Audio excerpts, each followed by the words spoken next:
Hello. Okay, it works. How cool is that? Give it up again for Dr. Freeze, please. Give her a hand. Thank you so much.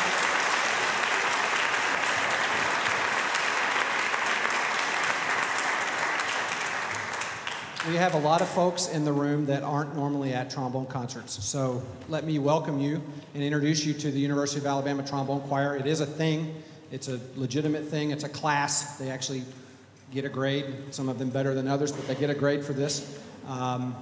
This is an activity and an ensemble that exists in pretty much every college campus across the country. Most of the people, the students that you see standing behind me, are studying music either to be performers or to be teachers.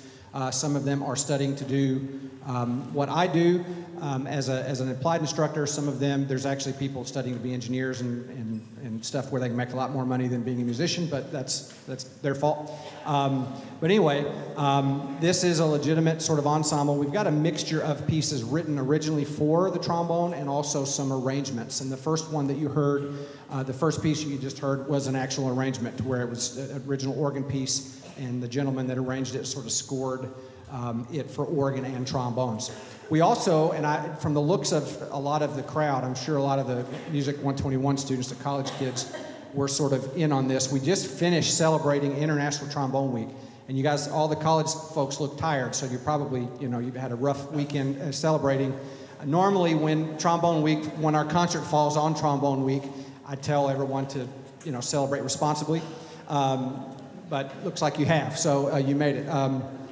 But that was actually quoted, that little thing was quoted in the ITA journal, the Trombone Journal. The concert's gonna get way more nerdy as we go on, so just sort of sit back and get ready. But anyway, we're thrilled that you're here. We've got some very, very special guests sort of seated down here in the front that you're gonna hear from a little bit later. We have the 5th grade class from ACA, American Christian Academy.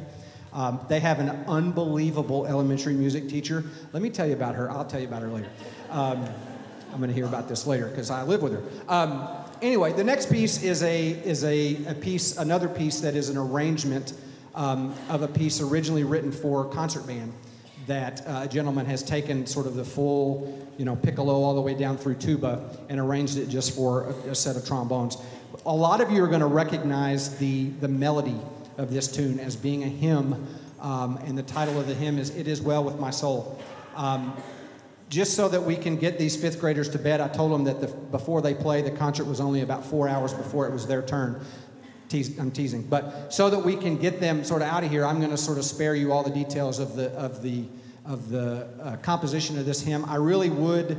I think that those of you that sort of know this hymn and will recognize this tune, you should Google "On a Hymn Song" of Philip Bliss when you get home and sort of read the description of the circumstances that led to this composition, to the hymn song, not to the band piece, but the hymn song. It's quite a moving story. It's kind of sad, so, but you should check it out anyway. So we hope you enjoy David Holsinger's "On a Hymn Song" of Philip Bliss.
So the next piece of music we have is an actual original composition written for the trombone ensemble. On this particular piece, there are 12 separate parts. So there are a couple parts that we're doubling, but basically one on a part.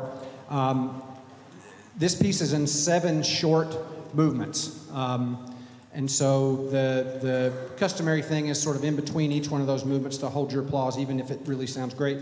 And then at the end, you sort of all can jump in. So if anybody jumps in and applauds too soon, we're going to charge you double what you paid to get into the concert. Teasing. But anyway, this is an extremely challenging work, and it's there are a lot of things that are very exposed about it, meaning that each member of the ensemble sort of has to carry the ball. And everybody has a moment to shine in terms of them having a melodic role. A lot of times in an orchestra or in a band or any sort of other ensemble, we sort of sit in the back and wait for something really important, usually bad, to happen. And so we sort of come in opera, normally when we play someone dies, and then we sit for the next 45 minutes and wait for the thing to be over. So that's the cool thing about an ensemble like this, is that we're all starters, and we all get to run the ball just about every play. So we hope you enjoy Hidash's 7 Bagatelles.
The next piece of music on the program is another piece that is an original composition for the trombone ensemble. This particular piece has 8 individual parts. I need to explain maybe to a few of you sort of a couple of the different instruments that you see.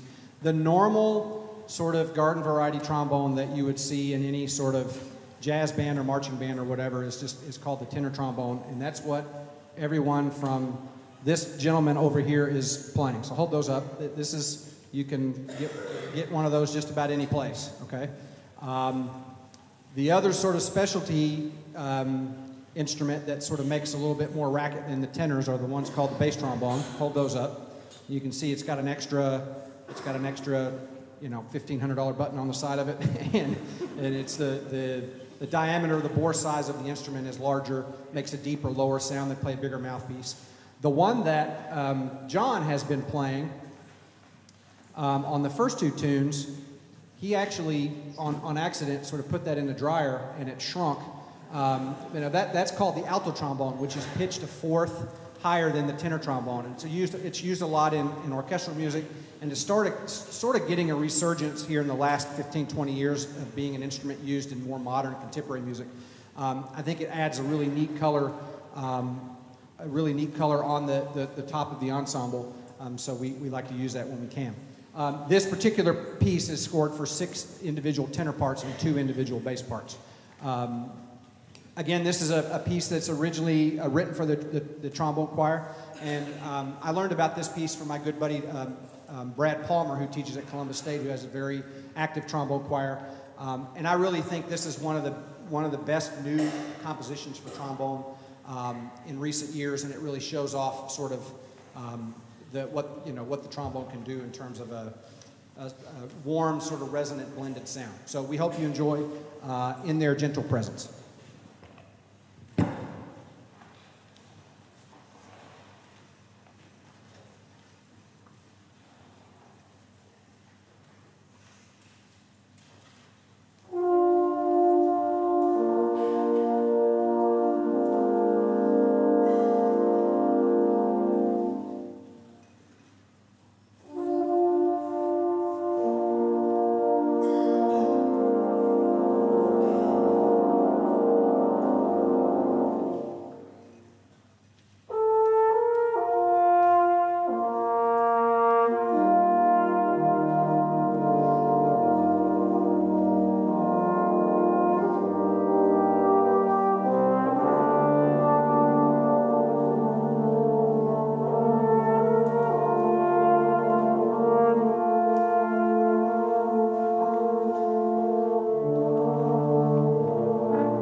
Okay, now it's time to have some fun. What do you say? All right? We're going to bring our friends from ACA up. We're going to make some racket. Come on up. And a couple of you, Nick, we need to get that chair.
Okay, so what you have behind me really is the same thing. A collegiate trombone choir in a 5th grade classroom is not much different in some ways.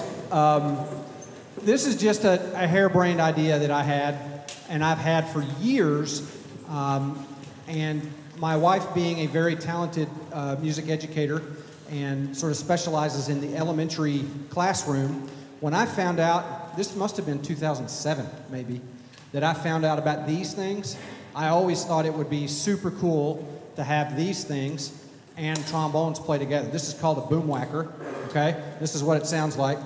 When you hit it, it makes... Are we cool? Okay, we have video evidence that I struck a child. I just think this is kind of the neatest thing. And so all of these tubes are color-coded, and they're different lengths, and they make different pitches. And so they learn to sort of play different tunes. You really need to, if you want to sort of take your evening of geekness to the next level, is get on YouTube and look up boom whackers. There are some professional percussion ensembles that play full, complicated Bach fugues on boom whackers, and they're tossing them back. It is super cool. You may not think so, but that's the sort of miserable life that I live. I think it's really cool. And there's no football to watch for 130 some days, so I gotta have something to do, right? Anyway, we got to talking and we thought, hey, this would be great to somehow involve her students at ACA, and they do a great job over there sort of with sort of all the music education things. And we both feel very fortunate that she's able to teach there. And so let's figure out what we could do together. And the one person that I can always count on that when I have a harebrained idea about a new piece for trombone happens to be in the trombone choir. And he did his undergraduate degree here with me, and then he went to Texas at Texas State and did his master's degree, and then came back for his doctoral degree for 4 more years of punishment. And that's Mr. Michael Johnson over there. Give it up for Michael. So, Michael, I better give this back to you before I strike another child. Michael, the first of these 2 tunes is an arrangement of a Too Many Zoos tune. Does anybody know who that is, Too Many Zoos? Any?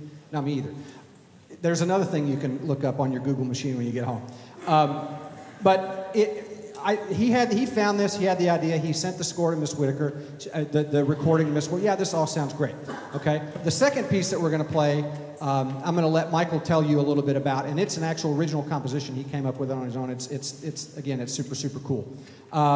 So, we're gonna get this started. We're going to do the first tune called Warriors, and I just have to tell you the visualization that I have in my head. Those of you that happen to watch The Tonight Show with Jimmy Fallon, anytime they have a musical guest and they go into the little music room and Questlove and all the people they're playing all these instruments, I really think that's sort of what this is. So to fulfill my sort of inner Questlove, I'm going to play the bass drum on this because I just think it's cool. So here we go. Here is Warrior.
Okay, it'll take us just a minute to get situated. I tried to get every student to where they at least played one boom whacker part because that's the really fun part to do and to learn. When I met these fourth graders, or these fifth graders last year when they were fourth graders, I really realized that they were a special group of students that were really musically talented and sort of just really ate up anything that we did in class, whether it was singing or playing instruments. They just had a lot of fun with it. And so when my husband had that crazy idea of hey, let's write a piece for trombone choir and boomwhackers. I thought this is the group to do it with because I know they'll do such a great job. I want to thank all the parents that have let their students come tonight. This is probably maybe a little over half of the 5th grade class at ACA. Some had baseball and softball, couldn't make it tonight.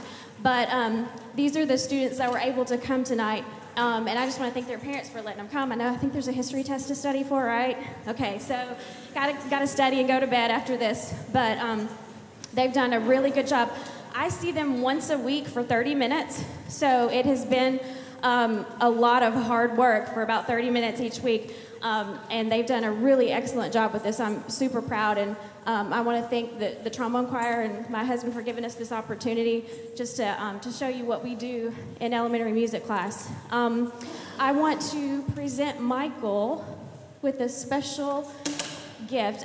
Usually composers get big bucks, but we don't have big bucks, so we made him something special. We copied the first page of both of the scores that he made for us, and all the 5th graders that are participating signed their name in a colorful boomwhacker color. So you will always remember the struggle of figuring out those boomwhacker parts. So let's give Michael another hand for doing this.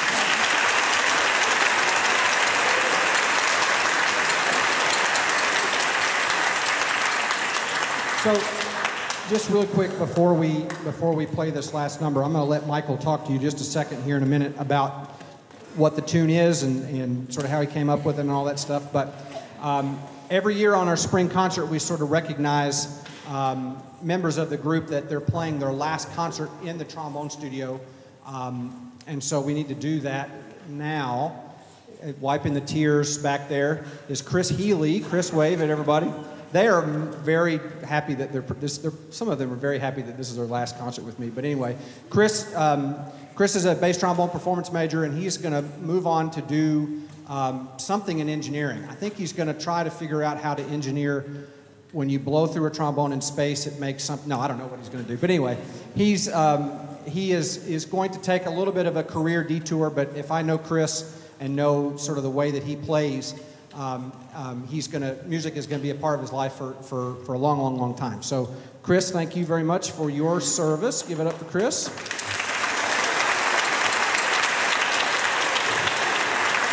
And I'm going through and I'm pointing, okay, which one am I going to kick? Okay, I wish you were gone. No, I'm just playing. They're all great.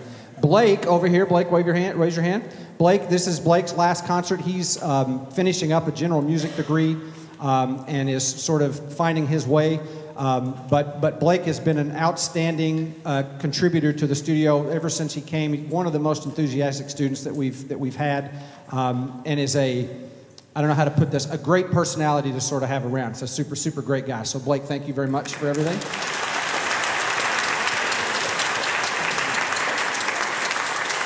And then this strapping young gentleman over here is Nick Gilmore. Nick is moving on to go to graduate school on a pretty healthy scholarship at the Cincinnati Conservatory of Music in Cincinnati, Ohio, to pursue a master's degree in trombone performance. And again, everyone, I couldn't say anything bad about any of these guys, but this crew, these three particularly that are leaving, have been just model citizens. I'm going to miss them greatly. So Nick, thank you. Give it up for Nick. Did I leave anybody out? Okay, I got to keep the rest of them, I guess. So anyway, thanks again for coming. Thanks for your support. I echo what Amy said about all the parents and sort of having the parents sort of bring your students here to let us sort of fulfill this little geeky dream that we had. And really quickly, before we do the last tune, I'm going to have Michael come up and say just a couple quick words, and then we'll get underway. Thank you. First of all, this is just fantastic to have all these kids out here. This has been, two things happen as a composer when you write a piece of music. One, you either show up and it's nothing like what you thought it was going to be, and it's kind of a sad feeling. Or the second, which happens probably 99% of the time, is you show up and it's 1,000% better than you ever thought it could. And like Dr. Whitaker said, nothing like this has ever been done before, ever. And so writing for this, I have no idea what it's going to sound like, and I didn't know what it sounded like until about an hour and a half ago. And I'm still blown away by how well this works. I just couldn't believe how well it works. So this last tune, Gonzo, is an original composition. This is entirely all made up in my mind. That's because I'm probably insane. like most composers are. And so the title is probably the coolest part of the piece. So Gonzo has two meanings. The first one means crazy or bizarre. So for us, as the college kids and the teachers, putting this whole thing together was rather crazy, and this ensemble is kind of bizarre. But as for those of you who are fans of the Muppets, Gonzo is a character in the Muppets. And Gonzo has an affinity for performance art. So that meaning plays to our younger students. So that we have this title plays to the dichotomy of this group. Most of this piece was I wanted something that was accessible for all of us, both for the kids and for us. So the beginning and the end is kind of based on some funk rhythms, kind of hip hop stuff, and the middle is based on more sort of pop song ballads, maybe like a rock ballad if you're into classic rock. So it's just inspired mostly by pop music, and you might recognize a lot of it. So again, thank you for coming out. Thank you again to the parents of these kids, because these kids are fantastic. This has been a lot of fun. I hope you enjoy our final piece. This is Gonzo.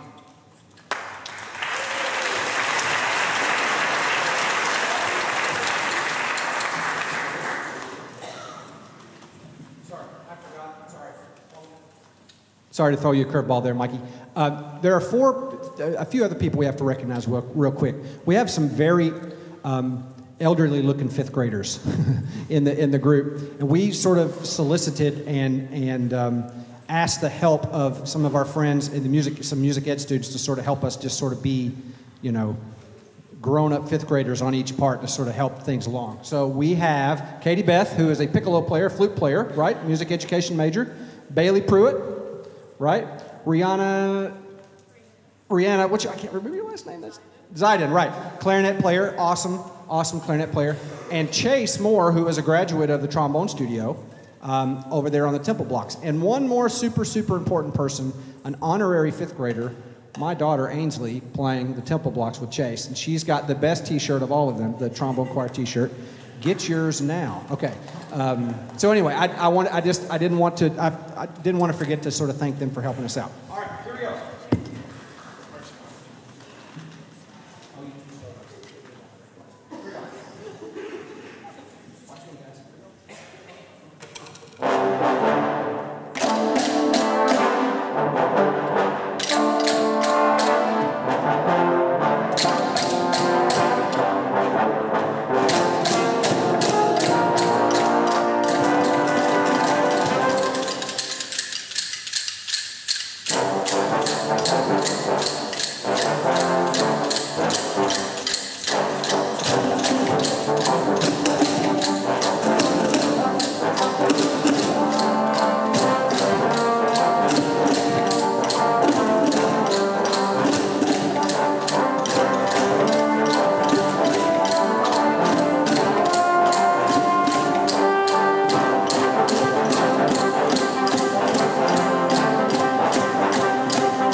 That's it. We're done.